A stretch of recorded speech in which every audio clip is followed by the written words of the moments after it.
নমস্কার। আজকে তোমাদেরকে সেলাই করতে করতে একটা খুব সুন্দর থেকে একটা গল্প বলবো। তোমাদের এই গল্পটা খুবই ভালো লাগবে। এই গল্পটার নাম হচ্ছেন বদরীনাথের পথে। এই গল্পটা লিখেছেন প্রবোধ কুমার সান্যাল। এই গল্পটা তোমাদের অনেকটাই ভালো লাগবে। যদি পুরো গল্পটা তোমাদের ভালো লাগে, একটা লাইক, কমেন্ট, শেয়ার আর সাবস্ক্রাইব করে পাশে থেকো।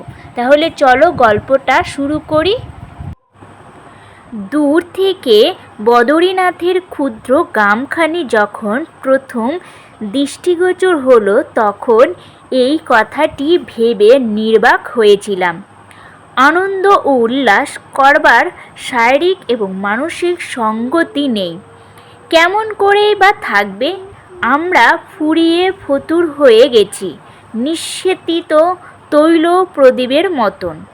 দীর্ঘ 25 দিনের যে দুঃখসময় ইতিহাসটা আমাদের পেছনে পড়ে রইল, তাকে আমরা ভুলিয়ে গেছি। আজ আমাদের যাত্রার শেষ, দুঃখ দহনের নিবৃত্তি। যে পদচিহ্নময় পথ একদিন গ্রামের সীমা অতিক্রম করেছিল, পার হয়েছিল নদী ও অরণ্য, উত্তীর্ণ হয়েছিল দেশ মহাদেশ, আজ সেই পথ প্রসারিত হয়েছে বিশ্বের দিকে। আমাদের সেই দিনের সামান্য তীর্থযাত্রা আজ বিরাটের পদতল স্পর্শ করছে। মন বললে, তুই এই তোমার রূপ। যার জন্যে এলাম সে তো মন্দিরেই নেই, সে যে আমার আছে পথে পথে। সামান্য মন্দিরে তুই তো বন্দী ন। গঙ্গার পুল পার হয়ে ঢুকলাম গ্রামে। গ্রামের নামও বদরিকাশ্রম। কেউ বলে বদরী বিশালা, কেউ বা বলে নারায়ণশ্রাম। প্রথমেই বা হাতি ছোট ডাকঘর, তারপরেই পথের দুধারে ছোট ছোট দোকান। আকাশ মেঘলা, ঝুপঝুপ করে বৃষ্টি পড়ছে। বাতাসের বেগে ও অসহ্য ঠান্ডায় কোনো দিকে আর মুখ ফেরাবার উপায় নেই। তাড়াতাড়ি নির্দিষ্ট বাসায় এসে উঠলাম। বাসাটির আভিজাত্য অল্প নয়, বেশ পাকা, পাথরের দোতলা বাড়ি। দরজা জানলা, ওপরে উঠবার সিঁড়ি, সম্মুখে পাথরের খাদারি করা প্রকাণ্ড চত্বর। এটি আমাদের পাণ্ডার বাসাঢাড়ি। যে পাণ্ডাকে আমরা আশ্রয় করেছি, তিনি এখানে বেশ প্রসিদ্ধ, নাম ডাক আছে। তারা 5 ভাই, সূর্যপ্রসাদ, রামপ্রসাদ প্রভৃতি। পুত্রের নাম পিয়ারীলাল। দেবপ্রয়াগেও এদের প্রতিনিধি আমাদের তত্ত্বাবধান করেছেন। প্রথমেই এদের অতিথি সৎকারে আমরা কৃতজ্ঞ বোধ করলাম। নিচের ঘরে কতগুলো কম্বল এনে এরা আমাদের জন্যে বিছিয়ে দিলেন। কাঠ এনে আগুন জ্বালালেন।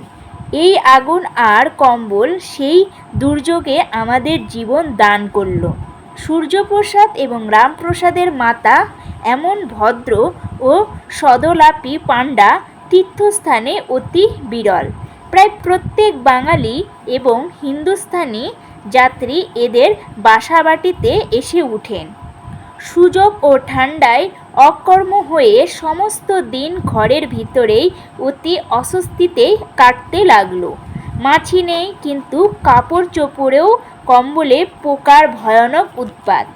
আহারাদি অথচ রান্নাঘরের জায়গাও নেই, সুবিধাও নেই, শক্তিও নেই।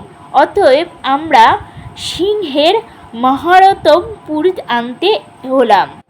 ধন্য পুরী, পুরী সর্বদেশেই অগ্রগতির গতি।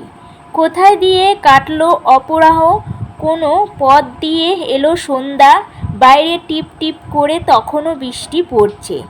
বাতাস মাঝে মাঝে দরজা জানলা কাঁপিয়ে ছুটছে। বন্ধ ঘরের ভিতর আগুনের চারিদিকে আমরা কয়েকজন ঘিরে বসে গল্প করছি। গোপালাদা গুটি গুটি উঠে তামাক টানছে। বামুন বুড়ি পথ থেকে রোগা কুড়িয়ে এনে একপাশে কুণ্ডুলি পাকিয়ে নির্জম হয়ে রয়েছে, এবং সেই সুবিধা নিয়ে দুর্গম শক্তি কঙ্কাল দেহ চারুর মা শুরু করেছে তার গৃহপালিত গরুর গল্প। ধীরে ধীরে রাত্রি নিশুতি হয়ে এলো। পরের দিন প্রভাতে আকাশের দিকে তাকিয়ে আমরা সকলেই বিস্মিত হলাম। রাঙা রোদে চারিদিকে হাসছে, আকাশ পরিচ্ছন্ন নীল, আশেপাশের পাহাড়গুলোর মাথায় স্তূপীকৃত বরফ রৌদ্রালোকে ঝলমল করছে। নদীর ওপারেও সমতল জায়গাটুকুতেও চাষের কাজ চলছে। কোথাও কোথাও সামান্য বৃক্ষলতা বাতাসে মাঝে মাঝে আন্দোলিত হয়ে উঠছে। আমরা পরম তৃপ্তিতে চারিদিকে চেয়ে চেয়ে দেখলাম। এই রৌদ্রময় অলস দিনটি রেখে রেখে উপভোগ করার মতন সৌভাগ্য হবে এ আমার স্বপ্নেও ভাবিনি। মানুষের ভাগ্য বিপর্যয়ের পর যেমন সুদিন আসে, আজকের এই সুনির্মল অলৌকিক স্কুন্দিতে দিনটি তেমনি আমাদের ওপর বিধাতার আশীর্বাদের মতোই নেমে এসেছে। আজ সকালবেলায় উঠে হাঁটতে হয়নি, সমস্ত শরীর বিশ্রাম পেয়েছে।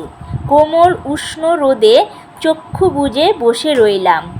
মন্দির ও ঠাকুর দর্শনের আগ্রহ আমার নেই শুনে অনেকে চোখ কপালে তুলে নানান মন্তব্য করে বসল, এবং যখন শুনল দেবমূর্তির সম্বন্ধে আমার কোনো মোহ অথবা কৌতূহল বিন্দুমাত্রই নেই, পূজাও দেবে না, মুক্তিও চাইবে না, তখন তাদের সমস্ত চেহারাই গেল বদলে। কিছু না হোক, পেনাম তো একটা কড়াই বা বাছা। কাকে কাকে গা জ্বলে যায় বাছা তোমার কথা শুনলে? তাহলে বলো বাপ, পিতামহর মুখে একটু জলও দিতে যাবে না? এখানে ব্রহ্ম কপালিতে পিতৃপুরুষের উদ্দেশ্যে পিণ্ডদান করা বিধি। জনশ্রুতি স্বর্গীয় পিতৃপুরুষগণ স্বর্গদ্বার থেকে অঞ্জলি প্রসারিত করে উত্তর পুরুষের নিকট এই স্থলে পিণ্ড গ্রহণ করে। গৌরীকুণ্ডের মতোই এখানে একটি উষ্ণ জলাধার আছে। যাত্রীরা অতি আরামে সেই জলে স্নান করে।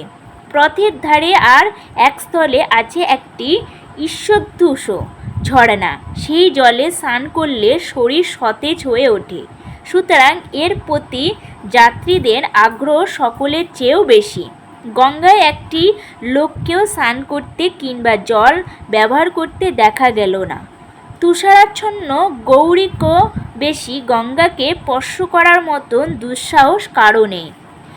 স্খলিত দেহ, নগ্ন পদ, মলিন পরিচ্ছন্ন, বীতস্ফীত, উদাসীন মন। একসময় ধীরে ধীরে মন্দিরের সিঁড়ি বেয়ে ভিতরে প্রবেশ করলাম। জাতি নির্বিশেষে যাত্রীর দল ভিতরে কোলাহল জুড়ে দিয়েছে। আজ সবাই এসে পৌঁছেছে তাদের পরম লক্ষ্যে। মুখে ফুটেছে তৃপ্তির হাসি। কারো শরীর রুগ্ন, কেউ ক্ষতবিক্ষত, কেউ হাঁটছে খুঁড়িয়ে, কেউ বা ভগ্নকণ্ঠ। তা হোক, আপন আপন ললাটে তারা জয় ঢিকা পড়ছে। মন্দিরের ভিতরে অন্ধকার।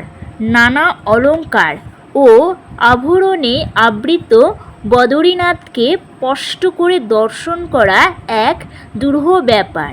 শঙ্খ চক্র গদা পদ্মধারী বিষ্ণুর মূর্তি, আশেপাশে ছোট ছোট দেবদেবী মূর্তি, ছোট সুমুখে অন্ধকারে ঘৃতদ্বীপ জ্বলছে। নিকটেই অন্নভোগ থরে থরে সাজানো। শ্রীক্ষেত্রের মতোই এখানেও অন্ন সম্বন্ধে পিষ্য ও অপিষ্যের ভেদাভেদ নেই।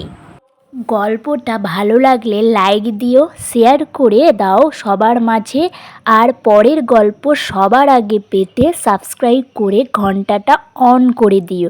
ভালো থেকো, সুস্থ থেকো। আবার আসবো অন্য কোনো দিন অন্য আরেকটা গল্প নিয়ে। এতক্ষণ আমার এই ভিডিওটা দেখার জন্যে তোমাদের অসংখ্য ধন্যবাদ।